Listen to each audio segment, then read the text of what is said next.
یہ ویڈیو کیمروں کی موجودگی میں منت کر رہا ہوں، اپنی نسلوں کو فقط ایک بات بتائیے گا، صرف ایک بات جو اپنی نسلوں تک بتائیے گا، اپنے بچوں تک پہنچائیے گا۔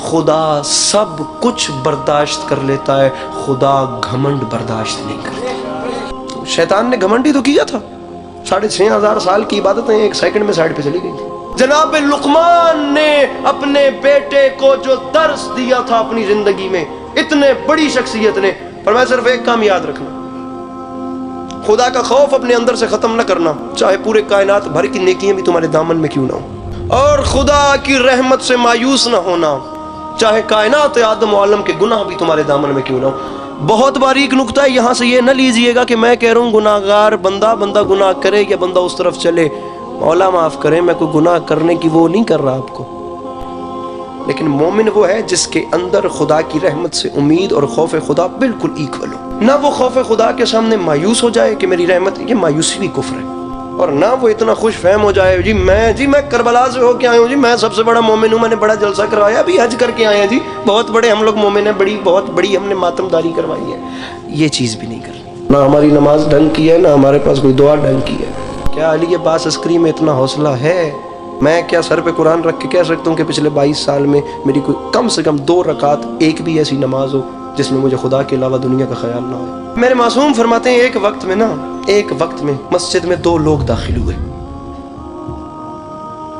ایک عابد ایک فاسق اور عابد اکٹھے مسجد میں داخل ہوئے۔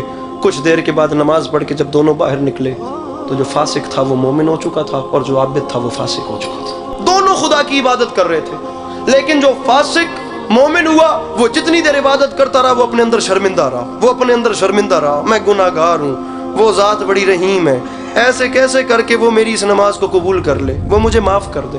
وہ اسی سوچ میں 1 سیکنڈ کے بیچ میں مومن ہو گیا، اور جو عابد گیا تھا وہ فاسق ہو گیا۔ اس کے اندر اس کی نمازوں کا گھمنڈ ہی بڑا تھا کہ یہ دیکھ رہا ہے، یہ آج آیا ہے میں روز مسجد میں آتا ہوں، یہ آج آیا ہے اسے پتہ ہے میرے سر پہ محراب ہے، یہ آج آیا ہے لیکن اسے پتہ ہے میں بہت لمبی نمازیں پڑھتا ہوں۔ سامعین گرامی، وہ ذات کہیں بھی نہیں کہتی، میں تمام علماء کے سامنے ہاتھ باندھ کے کہوں گا، ان ویڈیو کیمروں کی موجودگی میں ہو سکتا ہے میری مخالفت بھی ہو جائے، لیکن یہی فلسفہ استغفار ہے۔ وہ نہیں کہتی کہ ٹکریں مار کے استغفار یا توبہ توبہ توبہ بولو، وہ فرماتا ہے تو جتنا بھی گناہگار ہے نا، میری بارگاہ میں آ کر ایک بار ایسے صدق کے دل سے صرف پشیمان بھی ہو جانا، میں تجھے معاف کر دوں گا۔ جناب حر نے کیا کیا تھا؟ شمر بعد میں آیا، ابن سعد بعد میں آیا، خولی بعد میں آیا، حرملہ بعد میں آیا، سنان بن انس بعد میں آیا، یہ تمام ملعون بعد میں آئے، جناب حر سب سے پہلے تھے۔ جناب حر وہ تھے جو میرے مولا کو گھیر کے کربلا لائے تھے۔ میرے مولا نے رو کے فرمایا، حر یہ حسین کی دعا ہے، یہ حسین کے دل کے لفظ ہیں، اللہ کرے تیری ماں تیرے غم میں ماتم کرے۔ جناب عباس علمدار کے دیکھتے ہوئے حر نے حسین بادشاہ کے گھوڑے کی لگام میں ہاتھ ڈال لی۔ کوئی لمبی بات ہی نہیں ہے سامعین گرامی، ہوا کیا؟